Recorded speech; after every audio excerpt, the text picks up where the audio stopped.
വാർത്തകൾ തുടരുന്നു. എടപ്പാൾ ഗ്രാമപഞ്ചായത്ത് 2024-25 വർഷത്തെ ജനകീയാസൂത്രണ പദ്ധതിയിൽ ഉൾപ്പെടുത്തി വൃദ്ധർക്കായി കട്ടിലുകൾ വിതരണം ചെയ്തു. അംശക്കച്ചേരി GMUP സ്കൂൾ പരിസരത്ത് വെച്ച് നടന്ന ചടങ്ങ് എടപ്പാൾ ഗ്രാമപഞ്ചായത്ത് പ്രസിഡന്റ് CV സുബൈദ ഉദ്ഘാടനം ചെയ്തു. പഞ്ചായത്ത് പരിധിയിൽപ്പെട്ട 95 കുടുംബങ്ങളിലെ വൃദ്ധർക്കാണ് കട്ടിലുകൾ വിതരണം ചെയ്തത്.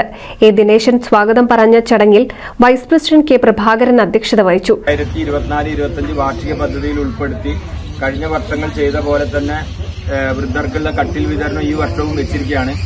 ഏകദേശം 4 ലക്ഷം രൂപ ഇതിനുവേണ്ടി ഫണ്ട് നീക്കി വെച്ചിട്ടുണ്ട്.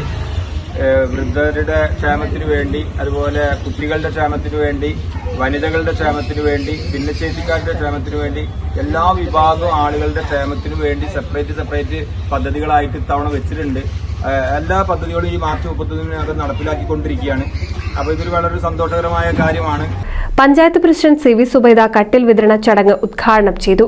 ആരോഗ്യ സ്റ്റാൻഡിംഗ് കമ്മിറ്റി ചെയർപേഴ്സൺ ഷീന മൈലാഞ്ചി പറമ്പിൽ, പഞ്ചായത്ത് അംഗങ്ങളായ ആഷിഫ് പൂക്കരത്തറ, PP വിദ്യാധരൻ, MKM ഗഫൂർ തുടങ്ങിയവർ ആശംസകൾ അർപ്പിച്ച് സംസാരിച്ചു. അംഗനവാടി സൂപ്പർവൈസർ E സ്വപ്ന നന്ദി പറഞ്ഞു.